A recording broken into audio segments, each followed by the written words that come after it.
Look, everyone, firstly, thank you for joining us here today. Full house, which is great. Personally, I haven't been directly involved with the project of Epiroc, ASI and Roy Hill, but I'm very excited, interested to be running this panel because it gives me an opportunity. If I wasn't here, I'd be there, and it gives me an opportunity to pepper these guys with a few questions that we'd all like to ask and understand of their journey and how they've gone through. So thank you for giving me the opportunity to do that. I guess firstly, congratulations to all of you guys in what you've done for this project, this industry as well. I know it's not the first time that you guys have done this. I've personally done it with Diederik a couple of times, and he's done it 3, Marcel 2, Alex is in there as well. So yeah, from all of us, I guess, great achievements. Thank you for your contributions. There must be a little bit of, I guess, our desire to feel this pain, blood, sweat, and tears for the success, right? And not only was that once for you guys, you've done it a couple of times. So well done, congratulations, and just a round of applause, right, for everyone. Thank you. I guess to start, Alex, from the beginning, I guess give us a bit of a background on Epiroc's strategy, going into this venture of starting up ASI mining. AHS is not what Epiroc has been known for, even haulage. So why go into AHS for Epiroc? Yeah, thank you. That's a good question. And we are, as Epiroc, or previously Atlas Copco, we're always been known as a drill company from the surface side of things. We probably go back to 2018, beginning of 2018, which is when Epiroc actually split away from Atlas Copco. And that was the mining piece, mining construction, and the infrastructure piece that got moved over. And it was really for us to start focusing as a company on mining and being able to make the right investments and have a board of directors that understood the mining business and understood the direction that we needed to go as a company. And it was from there that we started to do the acquisitions. I'm sure you've probably seen in the press that we've probably done about just over 26 acquisitions in the 5 years now since we've been Epiroc. And a lot of those are very technology focused. And that was a strategic decision from the management team with the 10-year vision, which was really to become a system integrator in the mining business. They saw that the mining business needed to go more into the technology, look at the safety side, and look at the productivity side of things as well. And it was really on the technology piece that we needed to do that. And within Epiroc, we start to talk about the pit-to-port solution and being that integrator of pit-to-port. And when you start to look at that, the AHS piece, the haulage piece, becomes a very big piece of that. So that was really where we needed to be.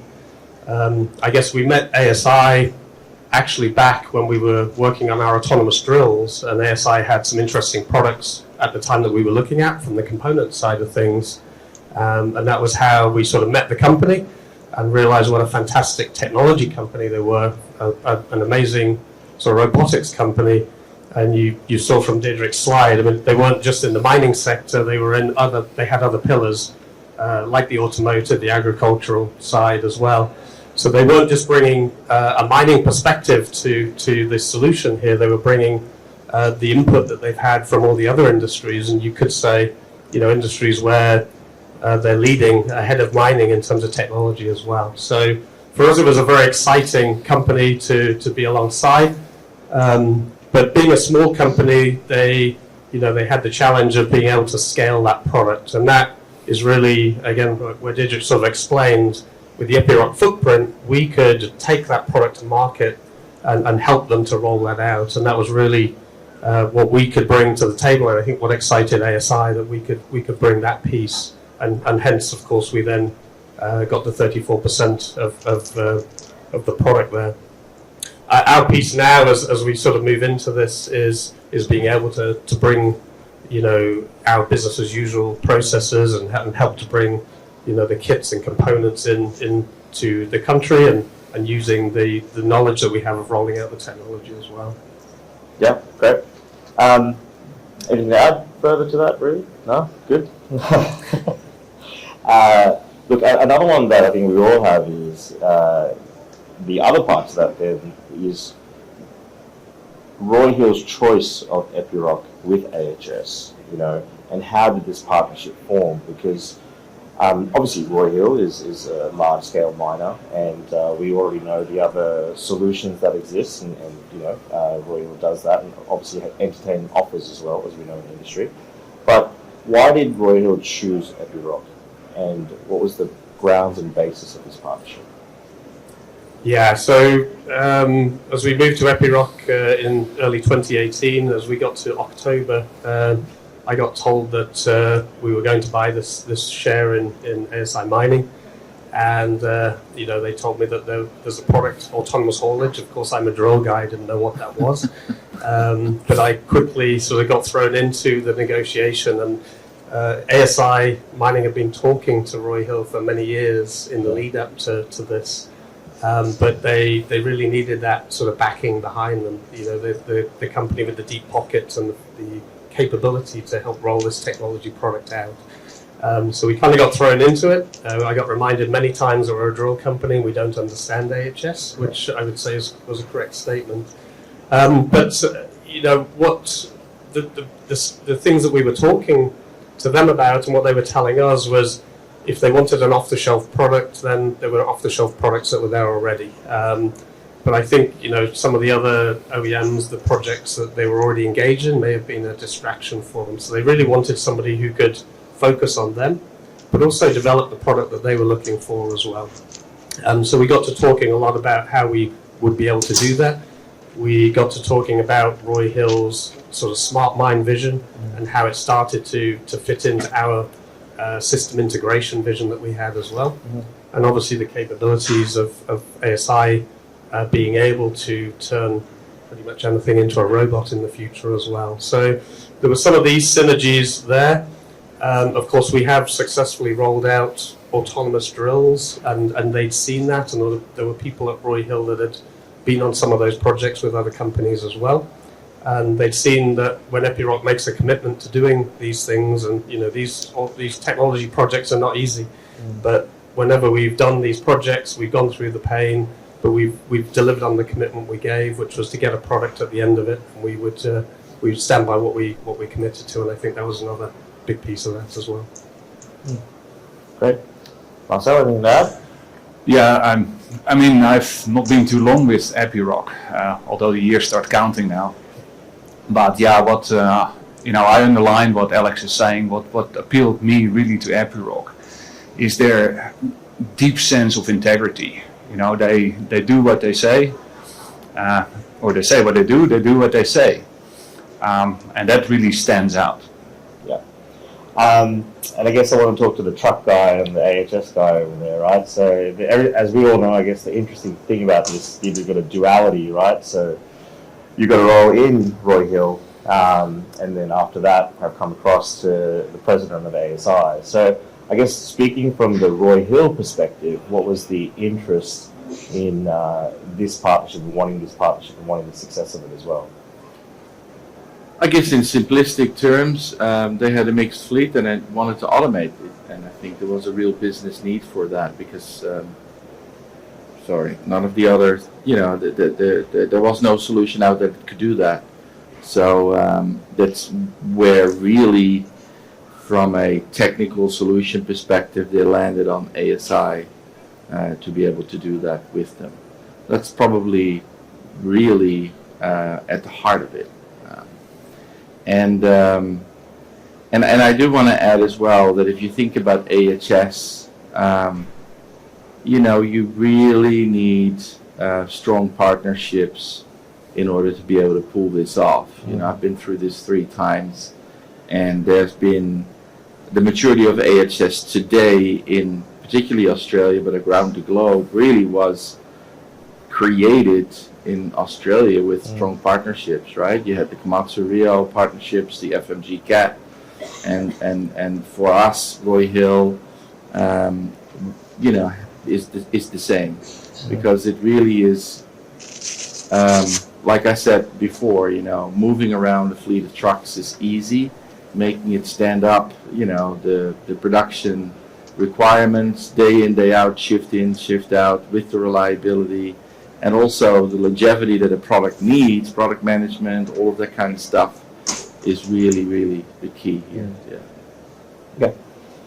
I guess my next question is, so I just want to give everyone a bit of a background, in terms of appreciation of how this all formed, but really, it's never sunshine and lollipops, right? We all know this, we've been through this a few times, so, and in every project like this, there's usually a boiling point, right? A point where it's like, go, no go, that kind of come to Jesus moment, but then from there we get moments of clarity, right, and a pathway of clarity.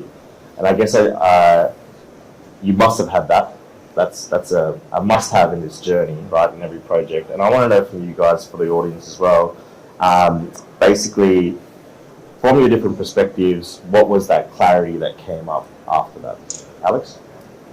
Yeah, I mean, of course, we started the project and we went very well in the early stages of the project. The boiling point and where we came to a crossroads was in the product verification phase, which was really the phase 2 of the project, let's say.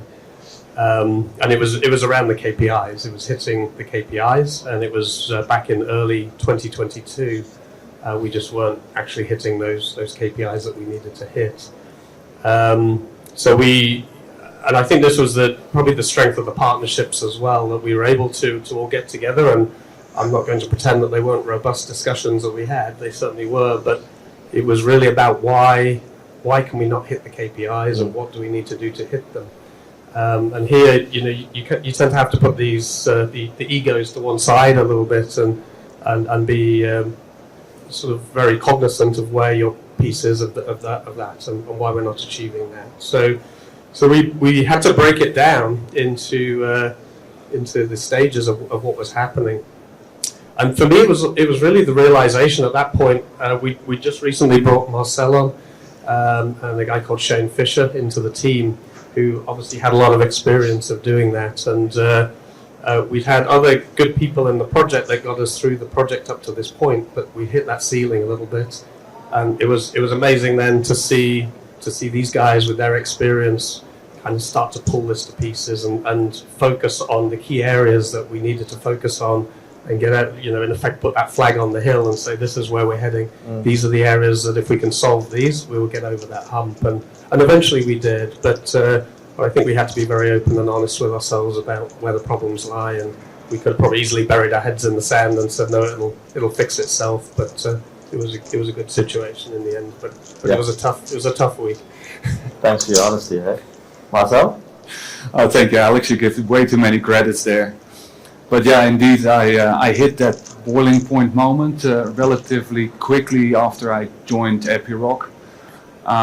We needed to have some tough conversations, and that's where the emotion came in. We all know that, right? We sometimes have these moments in our career when we call our spouse and saying, I'm not sure I'm going to have a job next week. And I had one of these moments.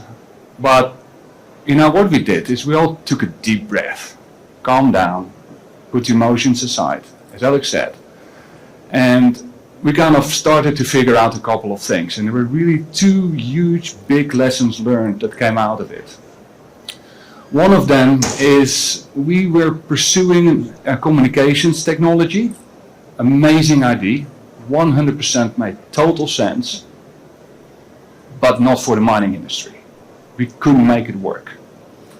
So what we decided as a team is stop what we're doing, what we call fail fast, figure out something that does work for the mining industry. Guess what? We succeeded. The second one, which is not uncommon, and I've seen it happening in multiple places, during the 9 other technology projects, is that there is way too many initiatives. We started to do actually a count of the initiatives. Believe it or not, we had 80. We were going everywhere. As a result of it, we actually went nowhere. So what do? We focus on what's really important to the miners. And we say, what's the critical thing? Safety, productivity. and believe me, Diederik can really drive the productivity numbers very well. We started to nail down and reduce the amount of projects we had. We ended up with around 20 projects. We focused on safety and productivity. Guess what? A couple of months later, we got them. And this is how we came together as a team. We, prioritized and we executed. Yeah, I mean, a couple of comments on that, right? So that simplicity part and that focus again into the safety and productivity elements, but basically, essentially cut the crap. What's going to move the needle to make this successful? And we kind of get to that point of reminding ourselves that, okay, this is what I can do from this side, but this is what I need from you from that side. So from the mining point of view, Diederik, like that was your role back then. What's your comments on that? Yeah, look, in these kind of things, I always remember one of the comments that all the way go back to the early days in automation and AHS is somebody told me the challenge is not to make these trucks stop, which is what usually everybody's worried about. It's actually the challenge, how do you keep them going and make them productive, right? And you put all these sensors on, and there's a lot of technology there. Always your first concern is safety, make sure they're safe. But at the same time, every decision has a productivity impact as well. So how do you make those decisions? That's difficult. Particularly, I felt it was really difficult if you don't have the right people that have been, through some of those experiences before. I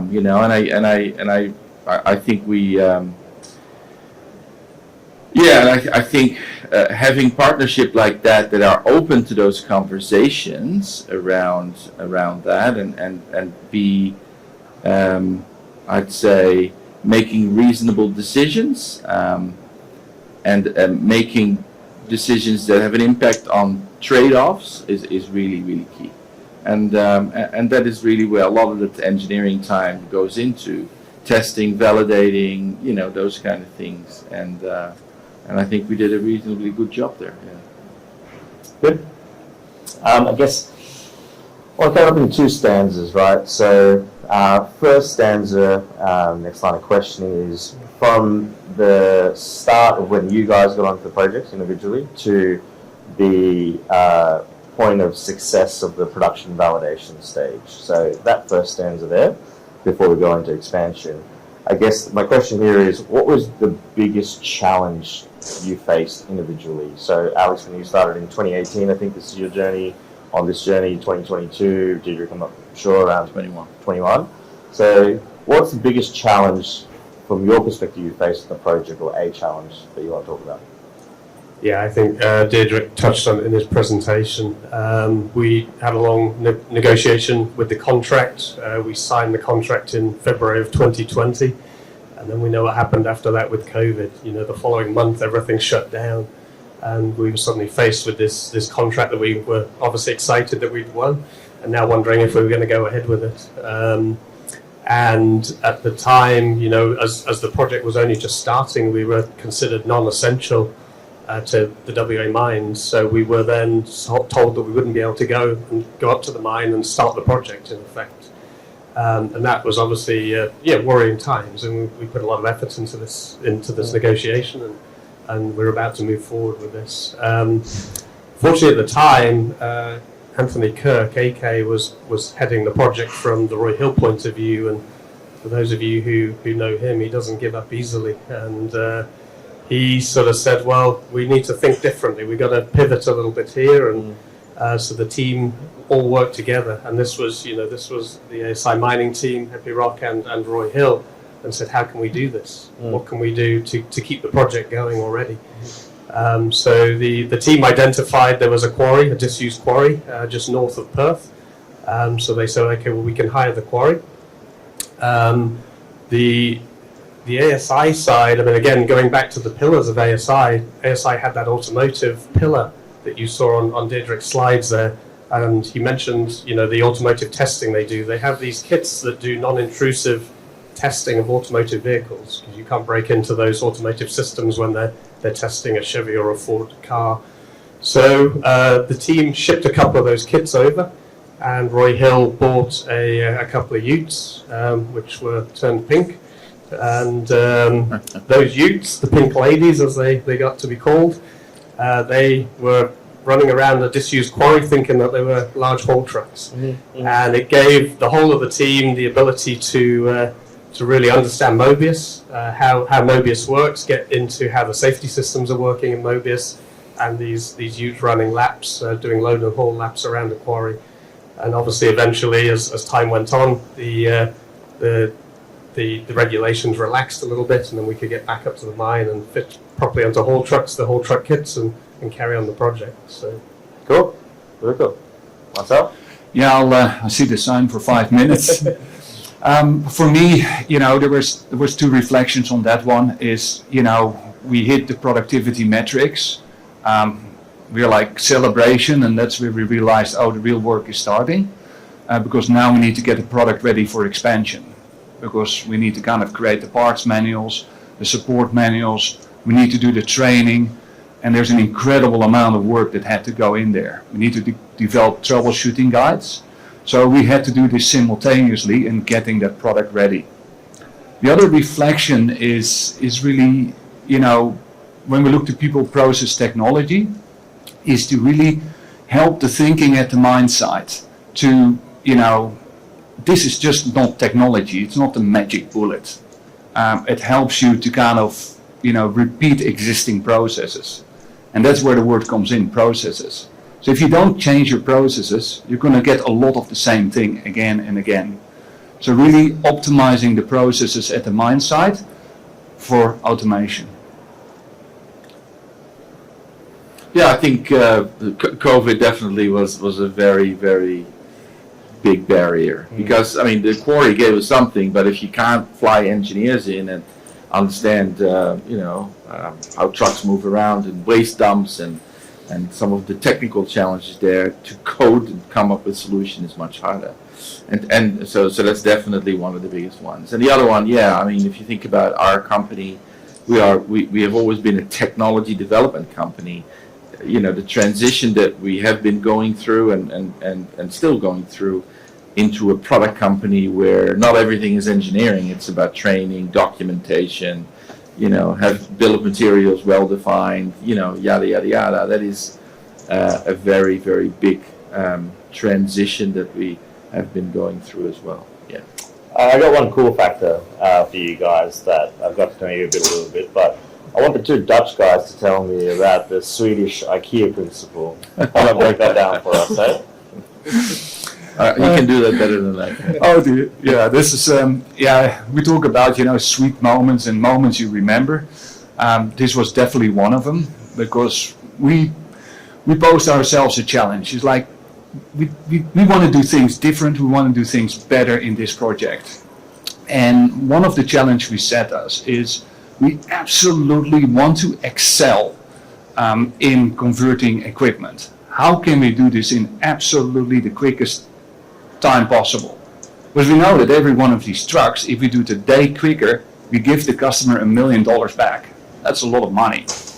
So that's where kind of the Swedish idea kind of popped in, and everybody knew IKEA. So it's like, instead of making things complicated for the technicians, why don't we make it easy? So we actually created the installation IKEA box, which was, laid out very simplistically. It had a floor plan. We did the pre-assembly, and the technicians would open it, and everything would be there. There would be nothing missing. We had a double, triple quality control of it. Then we're like, we can do this actually a little bit better, because how do we install it? So we did time and motion studies, so the technicians didn't move too far away from where they needed to be. And then we used what Epiroc had, Visual Factory, and started to kind of digitalize it. The results were phenomenal, absolutely phenomenal. Can I share the timing? I'll probably get in trouble for this. But yeah, we did trucks in 3 days.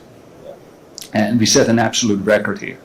So that's the high-level IKEA concept. Diederik? I have nothing to add. I guess as I wrap up, I want to talk about, the challenge ahead. There's still a bit to do, right? So we're going to 96. And, production trial, successful, production validation phase, and then on our way. But when we had a chat before, there was 3 elements that we talked about. We talked about scalability, complacency, and supportability. So I guess, Marcel, I want you to cover up on the scalability and complacency challenges, and Alex, yourself, on the supportability. Yeah, absolutely. Now, the scalability challenge is something you'll eventually find in your operation or mine site. You start your project, you get your little project team. These people, they go for it. They want to see that project shine all the time. They don't have lunches, they keep going days and nights, and they really want to make it a success. Just having the perception there that scaling it up to the rest of the organization is just as easy is a misconception. From there on, it gets harder, and you're really going to need to tailor it down to the people, and you need to convince them that this is a real good way to go. That's one. On the complacency, it is just a kind warning to all of us. We see really that when customers, start adopting it, and the people in the mine start adopting it, they are as safe as they can be. They adhere to every single process. They respect the technology. Fast forward a couple of months later, and everybody is like, oh, that truck will stop, don't worry. And that's unfortunately when you see some incident potential to happen. Yeah, so we have the sign there, so I'll quickly answer this one. minus 1. I want to clapping you, Alex. Keep Yeah, going. on the supportability side, I mean, of course, it's one thing to stand up the team at Roy Hill that we did, and that was quite a monumental exercise. Again, saying that we are the drill people, we've had to turn ourselves into the AHS people now. It's now a case of being able to replicate that, not only just in Australia, where we're very fortunate we have a good base of AHS knowledge, but of course now we have to start rolling that out into the other customer centres around the world, and that's really part of my role now, is to start educating and teaching the teams in the other customer centres how to do that, and then for ASI to help us with the application support and the tier 3 support as we roll out into these countries as well. Thank you. I think Diederik covered off on some of the ASI stuff as well. But just want to say thank you to all 3 of you for your honesty. I love getting to know a little bit more about this project, and my intention here was trying to educate a lot of people in the audience that are going through and have gone through a similar journey. And I honestly have loved how you guys have come together as a team holistically and really attack the problem. And personally, keep the crusade, love the crusade of autonomy should be available for all, and competition is good for all, and we are working to actually have it available for all as well. So appreciate that, keep doing what you're doing, and thank you so much for today's discussion. Thank you.